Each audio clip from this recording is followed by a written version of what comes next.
so excited to be able to talk to you today about our MCAT Educator portal. We created the MCAT Educator portal to support and complement the changes we've made to our 8th edition MCAT course as a way to support partners through the journey of their students taking the MCAT course. I'm joined by my friend Petros Manassi. We're going to walk through all of the different pieces of the Educator reporting portal that will hopefully give you better insight, not only into students' progress through the material, but into how well they're grasping material, where they're at with science content, and just give you a whole lot of more insight into where your students are starting. So Petros, super excited to see this today. We're excited to share it with you and with everyone. And I mean, we'll go through kind of some of the ins and outs of it, but more importantly, I'm hoping that we can really talk about the benefit to the students and the benefit to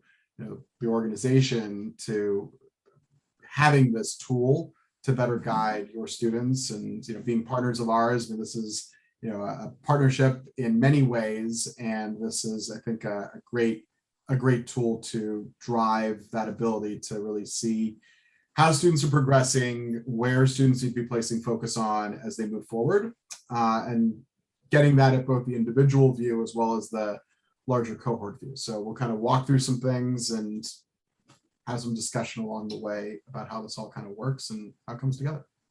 So let's just kick it off, I think, right? Like, let's see what is this thing?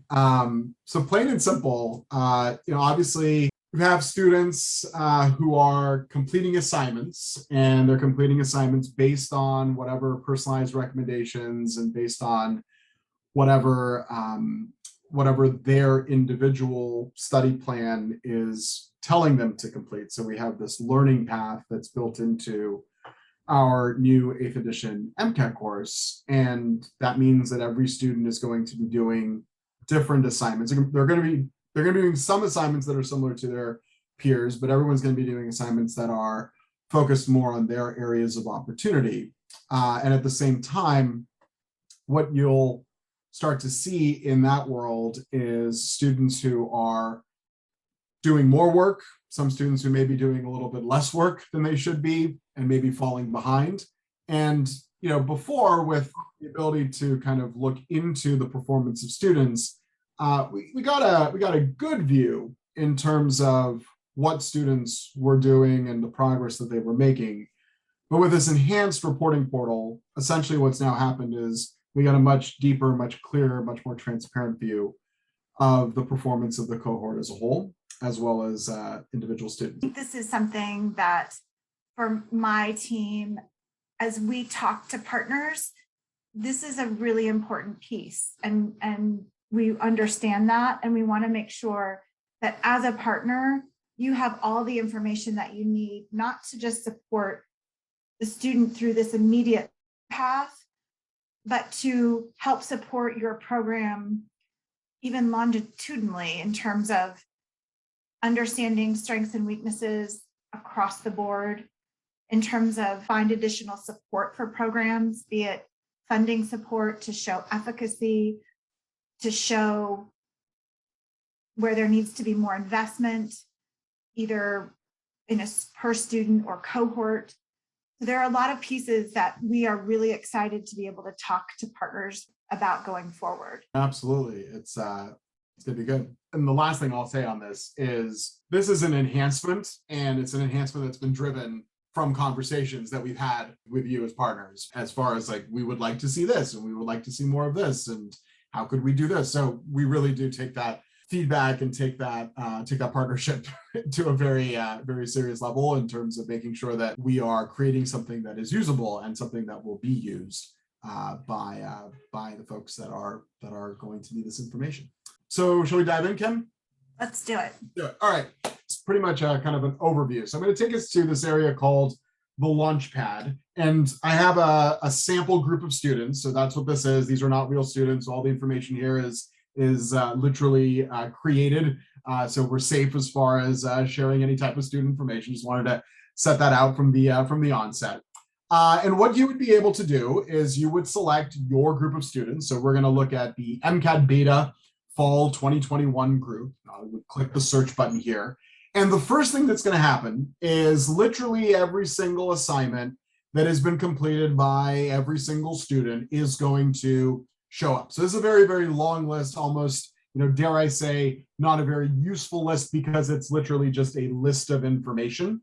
But it's an important list because from this list, this is where we can begin to filter and look specifically at either certain assignments or certain types of assignments. So we have these filters here. And so if you want to say, okay, well, how's the group doing as far as watching videos? Or how's the group doing so far as taking quizzes?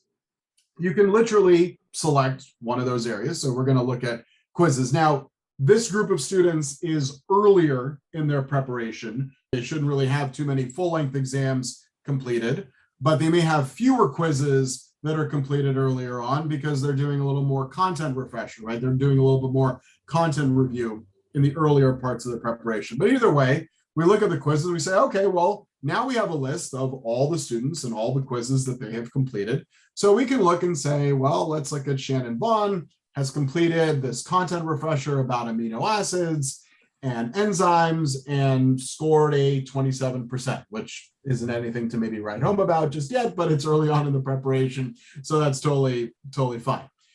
If we wanted to look further and deeper into Shannon's performance, we could do so by clicking on the name of the quiz and actually see how Shannon has performed on each question. And as you'll see here, we have not only the topic, but the subtopics as well. So, that's great information, but what does that actually tell us? Well, it gives us an opportunity and gives you an opportunity if Shannon is saying, well, I'm really struggling on this one area.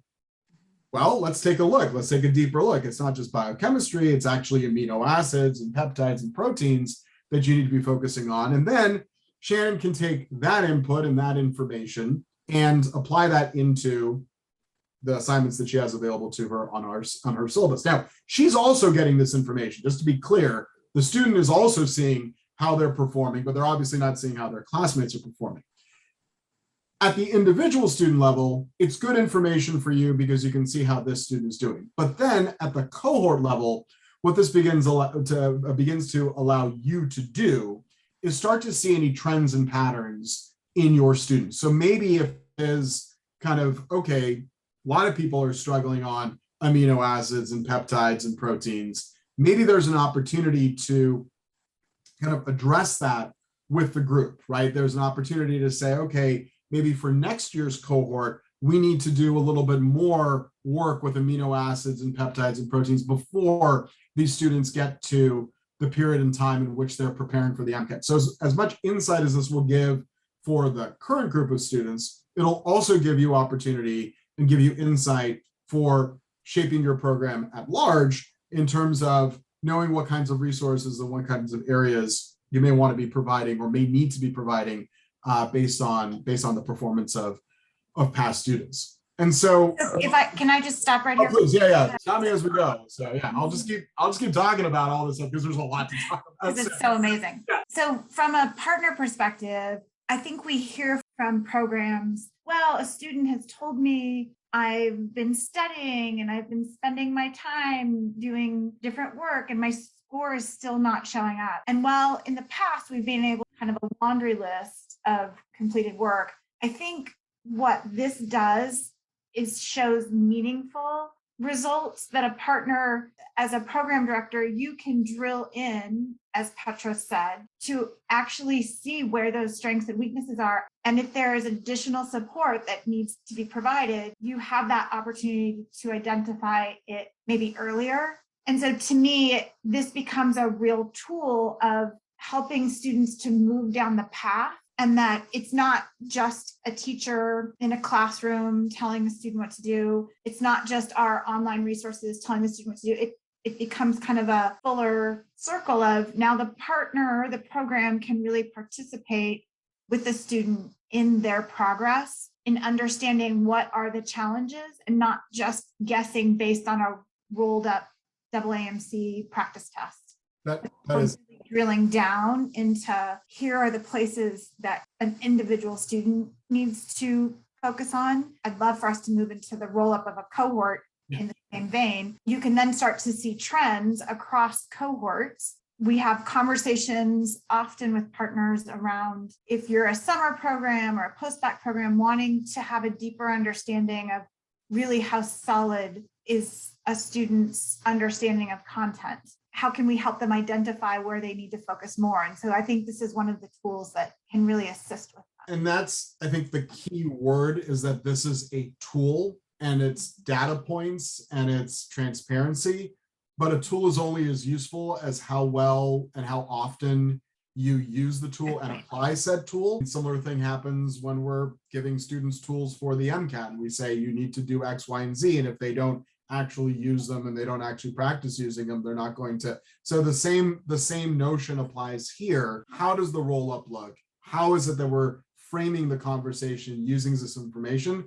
It's no longer just the number that's attached as far as the score goes. It's not about, oh, it's you got 50% correct or 27% correct. It's this is what you are doing well at. This is where your areas of opportunity are. The kind of mystery and that vagueness disappears as a result of this. And quite frankly, now both you and the student have the information. Students had their performance analysis for years. I mean, we've been able to provide that to students as far as here's what you got right, here's what you got wrong. But now you know what it is as well, or have that ability to get that insight and say, well, you know, I keep seeing that this is where the trend is, that or what you're missing. Like that's where you should be going if you really, you know, if this is really what, you know, where the issue lies. Let's be honest, students sometimes have a hard time looking in the mirror and identifying that this is really an obstacle. I'll say one thing about that. Kim and I have worked together for a long time. So I'm kind of wearing two hats here, right? So I'm wearing the hat of being on our MCAT team, but I'm also wearing the hat of being a teacher. And I can tell you for a fact, students will always want to gravitate towards the things that they're good at, right? That is our human nature. That's not even a student thing. That is our human nature, is we like to do things that we do well at because we feel good about ourselves. And then you're studying for the MCAT. Well, why isn't my score improving? Well, are you working on the stuff that you're not so great at? No, because I'm struggling with it. Well, that's where your score opportunities are. That's where your points are available. You're going to get the points on the stuff that you already know. You're not going to get the points on the stuff you don't know.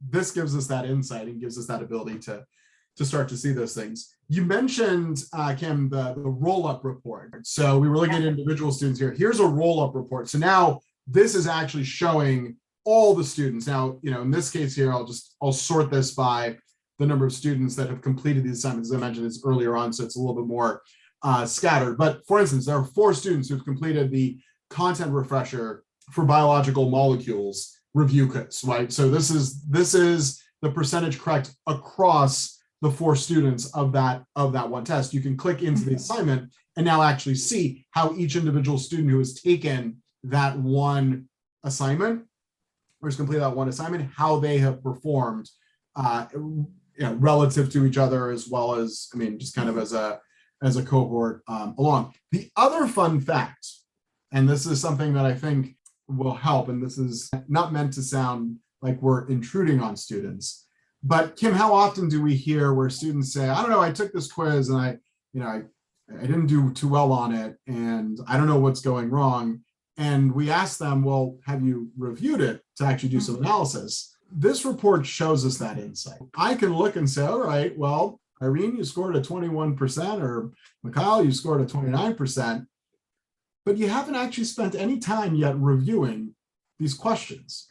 So now all of a sudden, we talk about opening the conversation and using this as a tool. This gives you the insight not only to their completion and their performance, which is good. This is really the value to it. It's now you can say, well, I noticed that you haven't actually taken the time to review this. And a very important part of improving your score, a very important part of learning anything, is to review your past performance so that you can build upon that. So this is something that, students don't have. They know whether they've reviewed it or not. That's something that you have. I think that's a very valuable type of experience, or a very valuable part of the experience. What allows us to do with partners is highlight areas that we know and that we've talked about for years, right? review being one of them, reviewing right and wrong answer choices. I mean, that's baked into Kaplan's DNA. We haven't had the ability to show our partners how students are doing that, right? And so even today, I was on the phone with a new partner in Kentucky, and we were talking about, she has 4 students that are going to go into 4 separate live online classes, and she wants to be supporting them through this, even though they won't be on the same exact path. And so we were talking about the portal this morning and how she can use this to really understand what students are doing, what she wants to highlight to students during their study process. And I think reviewing is one of those key. How much time are students spending on reviewing is one of the key pieces of information that will help partners. And just being able to, what you described, where you do have 4 students who are going through 4 different schedules, right, or 4 different different classes. Timelines. Yeah. Timelines, yeah. It in the past could have proved to be very difficult to be able to track, but those 4 students would be rolled up into one report here. Right. So they're going to be able to, you're going to be And able you can easily pick out as to a pick out, yeah. partner using this, you can pick out, you are currently being successful with this. Here are some places that we really need you to focus on. That's right. I'd love to see performance by category. Here, essentially, these are the main categories of the MCAT, right? So we've got basically the sections or the main topics that are in the various sections. And these all break down into the much more specific subtopics, subcategories that exist for students. So essentially what you're seeing here, again, similar, I mean, it's all the same data, but just being organized in a different way so that we can be kind of, again, analyzing on a broader scale what all the individual pieces are for these students. At the same time, if we wanted to apply these filters haven't disappeared. Remember, I showed this to you earlier. These filters are, they're on all the pages, or they're in all the views. So again, you could say, okay, let's see how people are doing with quizzes. Let's see how people are doing with maybe a specific assignment name, if that's, if that's what you want to see. And, just for funsies, I won't do it now, but you can export this to Excel. So you can literally take this file out, export it to Excel. If you have some other place that you then want to take that data and put it into, as far as a report, or as far as something that a program that your software program that your program uses, you can do so. So there's a nice kind of exportability feature from being able to download the information into an Excel file as you're going. So just to get a little bit nitty gritty. Yeah. Part of our 8th edition, our new MCAT course, is that we have assessment quizzes. Mm-hmm. We've gone from 12 to close to 120 or so. Yeah. Yeah. Quite a few. So those placement quizzes allow students to test out of content review. Mm-hmm. And I know we've talked about partners wanting to understand if somebody has tested out of that. So to get into a little bit of nitty gritty, one important feature of our new MCAT course are the placement quizzes. Can we just be a little bit more specific? Are those the quizzes that you are showing here? Mm-hmm. How would a partner know that a student had tested out of content based on those placements? The way the placement quizzes work is there is a quiz, student takes it. If they scored 80%, then we consider that student has placed out of that material. So actually what happens in the actual study plan on the student's page, their schedule will actually make alterations and modifications, because it's okay, you're 80% on, I don't know, atomic theory, so you got to pass for that stuff, because now you're going to do okay as far as content is concerned in that material, but you need to be focusing on something else. But when a student reaches 80% on that, it will place them out of that of that material. Student can always go back to that material, like there's nothing preventing them from doing so, but the recommendation that we're making is your time is better spent doing something else to improve your score. This goes back to what I was saying earlier. The students are going to want to keep doing the things they're already good at. Well, if you're already good at it, like let's do something that's not. So when you're looking at the report and you're looking at the completed assignments, for instance, and you're looking at these placement quizzes. So here's one that Shannon has taken. She scored 13%. So she is not being placed out of that content refresher or the content that is connected to that content refresher quiz. Shannon will be served up topics and review videos that are specific to amino acids, proteins, and enzymes because of her performance on her placement test. If she had performed at 80%, then those things would not be now built into her study plan, but other things would be. So as students are going through their study plan, the first couple assignments are obviously the diagnostic exam, the get started. So like, how does this all work? Understanding that. But then there are a series of placement quizzes that are given to students. And as they're taking those placement quizzes and getting the performance results from those, then the study plan is building more and more as far as what the other assignments are. So just in terms of context for a partner, we're saying 80% on a placement quiz is proficient. Oh, absolutely, yeah. And we want to move a student on to focus on other areas of opportunity. Yeah. Is that from 0 to 79%, then that partners can look at a performance in terms of science content that will be important for them to understand. Yep. So we also can look at QBank usage and AAMC report.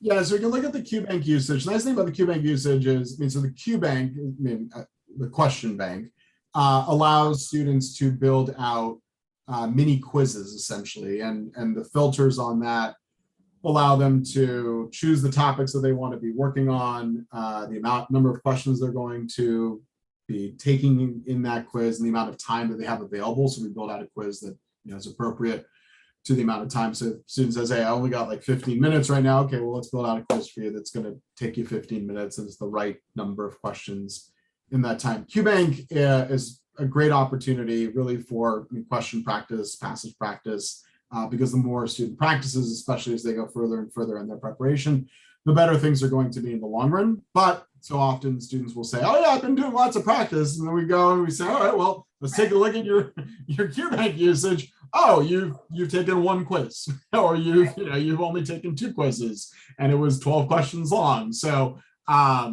which is kind of the point of it is the point of a lot of this, right? It's around students need to engage, and what we want to do is provide the clearest view, transparent view for a partner. Again, with students sometimes having difficulty of being transparent around what they're doing, or even understanding what real practice means, that we're trying to help them on our end, and we're providing the portal, the educator portal, to help partners on their end so that we can be scaffolding the student in as many ways as we possibly can. That's right. That is correct.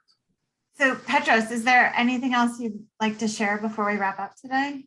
There is one more kind of larger report, which will show better view for you, which I think is an interesting one to see. So I'm going to go back to tests and quizzes.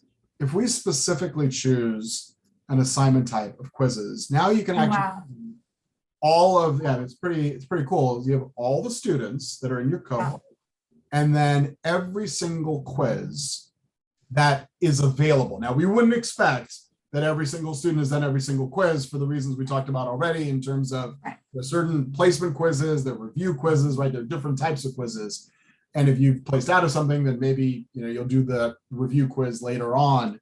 But this is a very nice visual representation of seeing kind of where everybody is and who's been doing what work in a nice summary. So if you want to check out, I don't know, light and sound review quiz, well, one person has done this so far. At the same time, it's a little bit more manageable when you look at the full-length tests because Mhm. there are fewer full-length tests, right? So this group of students have only done 2 full-length exams. No one has done the other full-length exams because, as I said earlier, this is a representative being a little bit earlier in the program. But the It's a nice idea, roll up at the top across. it's a nice, yeah, and Mhm. that's the nice thing about it is this roll up at the top. You can just very quickly see, okay, here's how everyone's doing in these individual topics, and if you want to drill down, Yeah. you can. Of course, this will be more populated as time progresses as we go through. Thank you all for spending the time with myself and Petros to talk about the Educator portal. We are thrilled to be rolling this out to our partners. If you are not currently a Kaplan Partner Solutions partner, please reach out. The information will be on the next slide. We look forward to talking to you and figuring out how we can support your program and your students to reach that goal of medical school. Thanks so much.